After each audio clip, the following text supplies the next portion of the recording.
Government నీటి వచ్చేసారు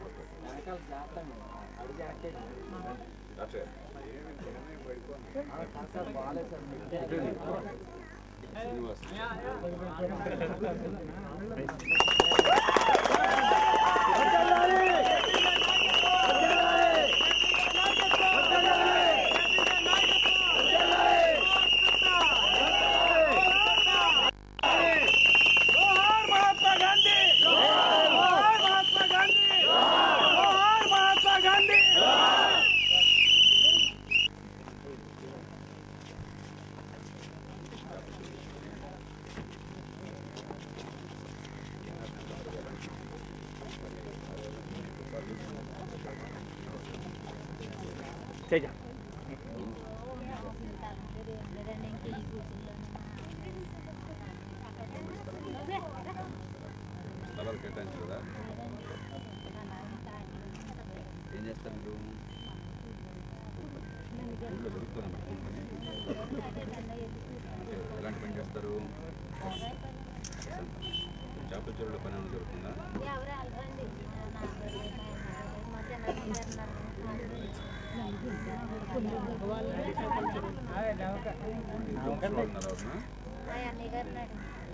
pension ఏమైనా వస్తుందా పెన్షన్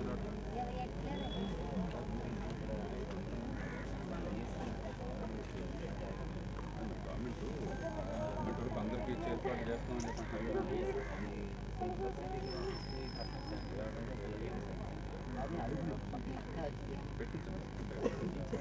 సాచురేషన్ కాన్సెప్ట్ మొన్న కూడా రచ్చబండలో పెట్టారు కదా అక్కడ పెట్టారు రచ్చబండలో ఊళ్ళో పెట్టారు రచ్చబండ అప్లికేషన్ ఇచ్చారు అప్పుడు అంటే కొద్ది కొద్దిగా కనుక్కున్నారు దానివల్ల బతుకు మార్గాలు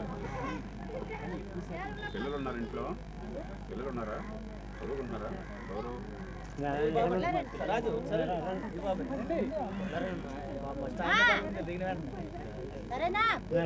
పేరేంటి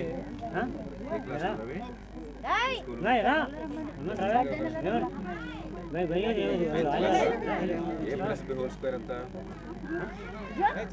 చెప్పు నీ పేరునా నువ్వు ఏ క్లాసు ఎక్కడ ఎంత అయిపోయిందా ఏం చేస్తున్నావు మరి నాన్నగారు ఎక్కడున్నారు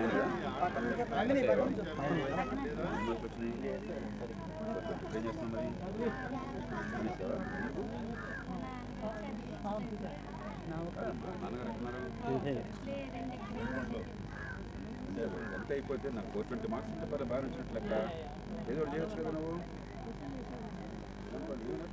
చాలా అంటే ఫీజు దూరం ఉండదు స్కాలర్షిప్ ఉంటాయి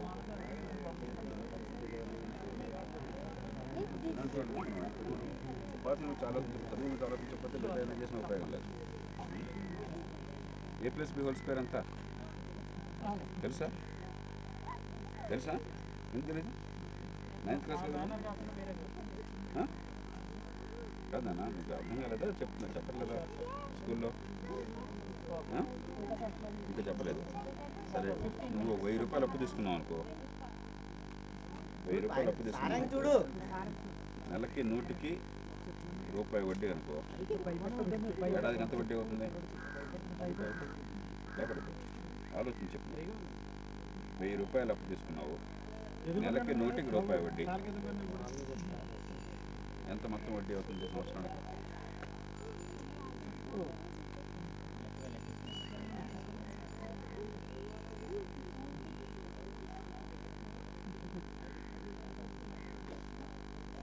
నూటికి నెలకి రూపాయి అంటే ఎంత 1000కి ఎంత అవుతుంది 10 రూపాయలు చెప్పండి మీరు ఎవరు చెప్పద్దు ఏడాదికి ఎంత అవుతుంది ఏడాదికి ఎంత అవుతుంది నెలకి 10 అయితే ఏడాదికి ఎంత అవుతుంది 10,000 తీసుకుంటే 10,000 తీసుకుంటే నెలకి ఎంత అవుతుంది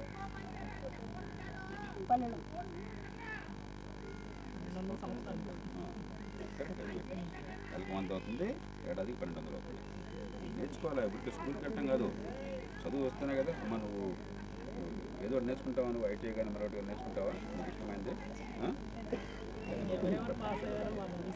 ఊళ్ళో ఇలాంటి పిల్లలు మాకు వచ్చిన పిల్లలు చాలా చెప్పాలి, ఏదో చదువు పొద్దున్న తను కాపెట్టాను వాళ్ళు కూలి పని చేసుకోవాల్సిన అవసరం ఉండదు. లేకపోతే మనం వాళ్ళు బతుకుని బాగు చేసి చదువుకుంటాం. మనం పేరేమో భూలక్ష్మి, నీ పేరు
ఆయన కూడా పట్టుకున్నారు, మీరు కూడా పట్టుకోండి.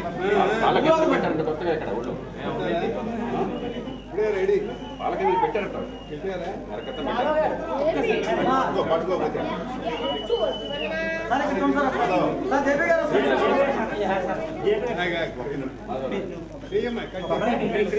ఇక్కడ చూడాలి సార్.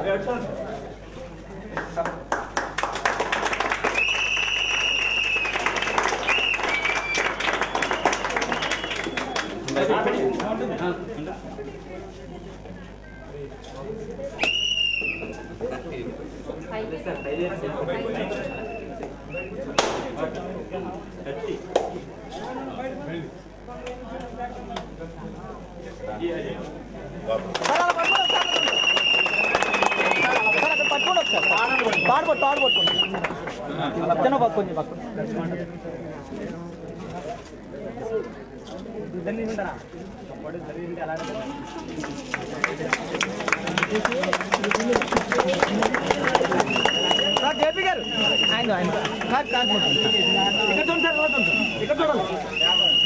ఓకే వదిలేండి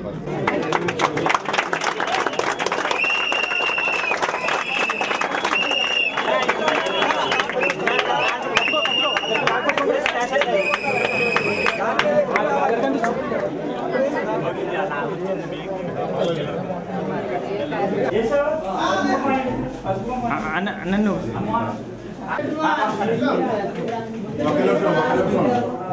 అండి పసుపులు కుంకుమ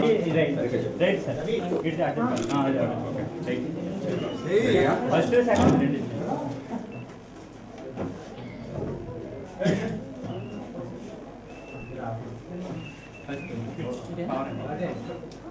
నెక్స్ట్ బటన్ ఒక మాట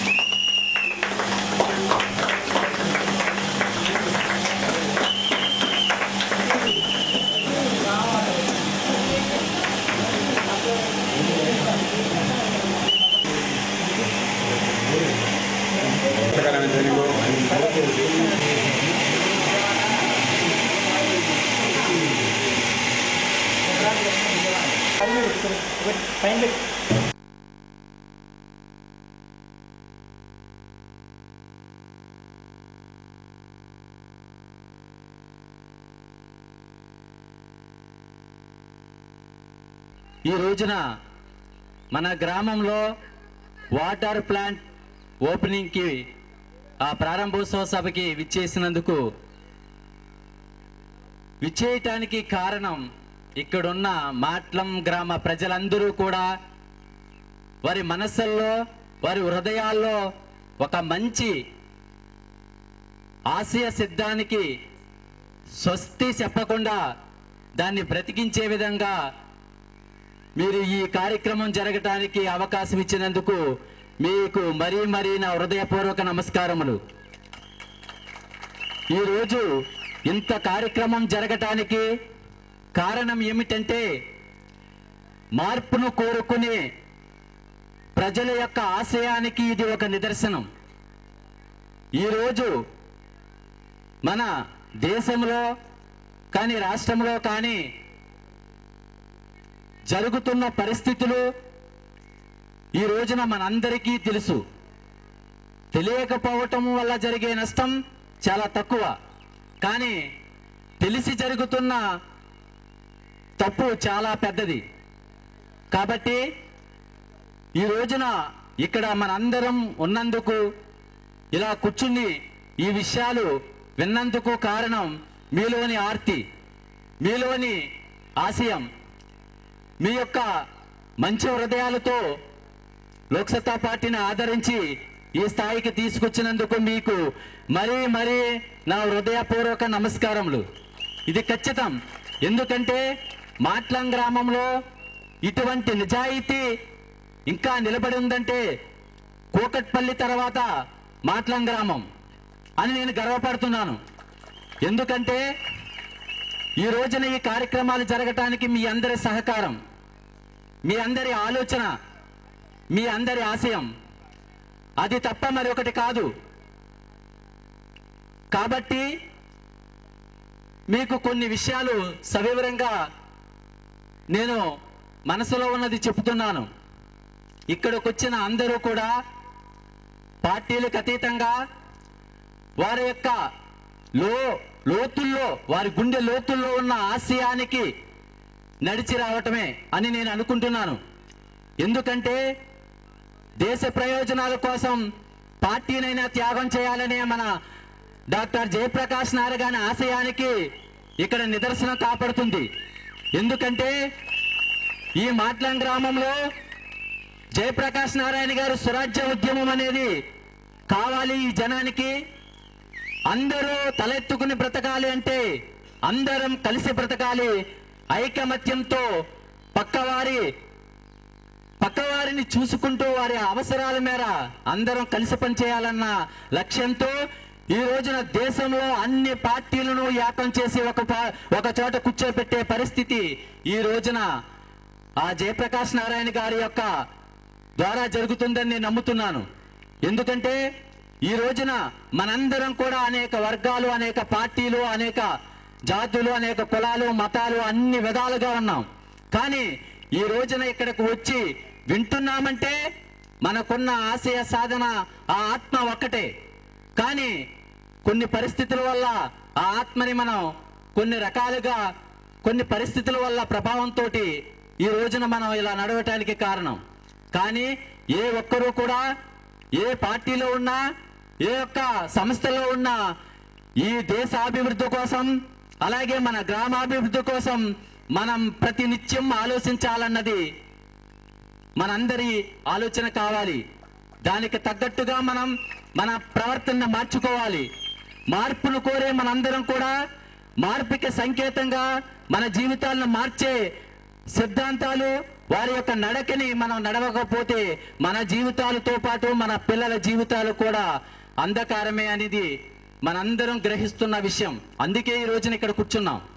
కాబట్టి ఈ రోజున ఇంతటి కార్యక్రమానికి మీరందరూ ఆదరించినందుకు కారణం, ఈ రోజున మన మాట్లం గ్రామంలో ఎంతో మంది పదవులు అన్ని పార్టీల ద్వారా చేసిన ఎంతో కొంత వెలితి మనందరినీ, ఆ నాయకుడితో సహా, ఆ నాయకత్వం ఇచ్చేవారితో సహా అందరికీ ఏదో ఒక వెలితి. అంటే నా జనాన్ని నేను కనీసం తృప్తిపరచలేకపోయానే, వీళ్ళని ఒక వైపుకు తీసుకెళ్ళలేకపోయాననే బాధ ఆ నాయకుల్లో ఖచ్చితంగా ఉందని నేను మనస్ఫూర్తిగా నమ్ముతున్నాను. ఈ రోజున అలాంటి వ్యక్తులందరూ కూడా ఈ సమాజంలో, ఈ దేశానికి ఉపయోగపడే విధంగా నడుచుకోవటానికి ఎంత మేర మనం పని చేయగలిగితే అంత మేర పని చేయవలసిన అవసరం ఆసన్నమైంది. కాబట్టి మాట్లం గ్రామంలో ఎంతో మంది అధికారులు వచ్చినా ఇప్పటికీ కూడా మనకి మంచినీటి సమస్య తీరలేదు. ఎందుకంటే ఈ రోజున ఒక మాట్లం గ్రామ పరిస్థితే కాదు, ఈ రోజున పెడన నియోజకవర్గంలో మొత్తం అన్ని గ్రామాలలో ఈ సమస్య మనల్ని ఖచ్చితంగా కలిసివేస్తుంది, బాధిస్తుంది, ఏం చేయాలో తెలియని పరిస్థితులను కల్పిస్తుంది. అటువంటి తరుణంలో మనందరం కూడా ఏం చేయాలో తెలియని పరిస్థితుల్లో ఉన్నాం. దానికి నిదర్శనమే ఈ రోజున ప్రతి గ్రామంలో మంచినీటి సరిపోవట్లేదు, మంచినీరు బాగోలేదు అని నడుస్తూనే ఉన్నాం, అని వింటూనే ఉన్నాం. ఇది చాలా దారుణం. కాబట్టి ఎంత అధికారులు ఎంత ప్రయత్నించినా సంపూర్ణంగా కాకపోయినా కనీసం తృప్తిపరిచే విధంగా కూడా మనకి నడవట్లేదంటే ఇది చాలా బాధాకరమైన విషయం. కానీ ఏదో బ్రతికేస్తున్నాం, కొన్ని మనసుల్లో దాచుకుంటూ బ్రతుకు జీవిస్తున్నాం. కాబట్టి ప్రజలారా, ఈ రోజున మనం ఆలోచించే ఆలోచన ఒక మార్పుకి సంకేతం. మనందరం కూడా అన్ని వర్గాల వారు ఇక్కడ కూర్చున్నామంటే దానికి మనలో ఉన్న ఆర్తి. కానీ దీనికి మంచి వేదిక లాంటిది, కానీ ఒక సిద్ధాంతం కానీ ఒక వ్యవస్థాకృత నిర్మాణం కానీ జరగకపోతే ఆ బాధ ఉన్నా దాని ద్వారా మనందరికీ జరిగే ఈ అవమానం మట్టికి తీరదు. ఎందుకంటే అన్ని పార్టీల్లో మంచి వ్యక్తులు ఉన్నారు. ఈ రోజున దేశం కోసం ఎంతో కొంత కృషి చేస్తూ మనం రాజకీయాలను చేస్తున్నాం. కానీ ఒకరినొకరు తిట్టుకుంటూ కూర్చుంటే పరిస్థితులు మారవు. కాబట్టి నిజమైన వేదికల్ని, నిజమైన మార్గాల వైపు పెద్దవారు నిజమైన విధానాలు చెప్పే విధంగా మనం నడిచే విధంగా మనలోని నాయకత్వాన్ని, అంటే నాయకత్వం లేకనే ఈ సమస్యలు మనకున్నాయని మనందరం గ్రహిస్తున్నాం. కానీ ఆ నాయకత్వం మంచి వైపు, మంచి దేశాన్ని మంచి మార్గం వైపు నడిపించే విధంగా నడిస్తే కనీసం మన తరానికైనా, తరం మారేలోపైనా మనం ఒక మార్గంలో రావచ్చు. లేదు, ఇవాళే ఈ తరం మారాలంటే ఈ రోజునే మనం నిర్ణయాలు నిజమనుకుంటే ఈ రోజు నుంచే మనం మార్చొచ్చు. ఇది తథ్యం, ఇది సాధ్యం. కాబట్టి దయచేసి ప్రజలందరూ కూడా ఈ పరిస్థితి జరగటానికి పీపుల్ ఫర్ లోక్ సత్తా వారు గ్రామంలో ఉన్న సమస్యలు ఏమిటి, పరిస్థితులు ఏమిటి అని అడుగుతున్నప్పుడు నేను కొన్ని 8 సమస్యల్ని వారి దృష్టికి తీసుకెళ్తే అందులోని ప్రధాన సమస్య వాటర్ సమస్య, రెండో సమస్య బాత్రూమ్ సమస్య. అంటే ఈ రోజున మన మహిళలు ఆరు బయటికి వెళ్ళి కూర్చోవటానికి కూడా పనికిరాని స్థలంలోకి వెళ్ళి ఈ రోజున మనం అందరమే ఆరు బయట విసర్జన చేస్తున్నాం. ఈ రోజున కనీసం సెల్లో ప్రతి చిన్న కుర్రోళ్ళకు కూడా ఉంది, కానీ బాత్రూమ్ లేదు. ఈవేళ ఎంత దారుణమైన పరిస్థితుల్లో మనం ఉన్నామో ఆలోచించండి. మన యొక్క మహిళలు, మనల్ని ఇల్లు చక్కదిద్దే మన మహిళలు ఈ రోజున ఆరు బయటికి వెళ్ళి అనేక కష్టాలు పడుతూ ఈ రోజున ఎంత బాధపడుతుంటే మనం కళ్ళుండి చూడలేనట్టుగా నటించడం చాలా దారుణం. కాబట్టి దయచేసి ప్రజలారా, మనందరం ఈ మహిళలకి యొక్క బాత్రూమ్ సమస్యను తీర్చాలంటే మనం ఒక్క క్షణం ఆలోచిస్తే అయిపోతుంది. కానీ ఎందుకు చేయం? మనలోని అలసత్వం దీనికి కారణమని మనం అనుకోవాలి. కాబట్టి ఆ విషయం గురించి రెండో సమస్యగా తీసుకెళ్ళాం. కాబట్టి ఈ ఎన్నో సమస్యలు మనకున్న కొద్దిపాటి సమయంలో మనం కష్టపడితే ఇవన్నీ తీరతాయనుకున్న లక్ష్యంతో మీ అందరికీ చెప్తున్నాను. ఆ విధంగా మీ అందరిలో ఆలోచన ఉంది. కాబట్టి దయచేసి ప్రజలారా, మీ అందరి యొక్క సహకారం తోడ్పాటు ఇస్తే ఎవరో నాయకులు చేయవసరం లేదు. మనకి మనమే తలెత్తుకుని బతికే విధంగా తయారు చేసుకోవచ్చు. కాకపోతే మనలో ఉన్న స్వార్థాన్ని విడిచి అందరం కలిసి ఉండేటట్లుగా మీరు ఉంటారని, ఆ విధంగా ఉండే ఏర్పాటు ఇక్కడ జరిగిందని నేను పూర్తిగా నమ్ముతున్నాను. మనందరం అన్ని వర్గాలతో కూడా ఇక్కడ కూర్చున్నామంటే అది నాకు చాలా ఆనందకరమైన విషయం. కాబట్టి మీ అందరికీ నేను మన్నవించుకునేది, ఈ అవకాశం ఇచ్చుకున్నందుకు మీ అందరికీ నా హృదయపూర్వక నమస్కారాలు తెలియజేసుకుంటూ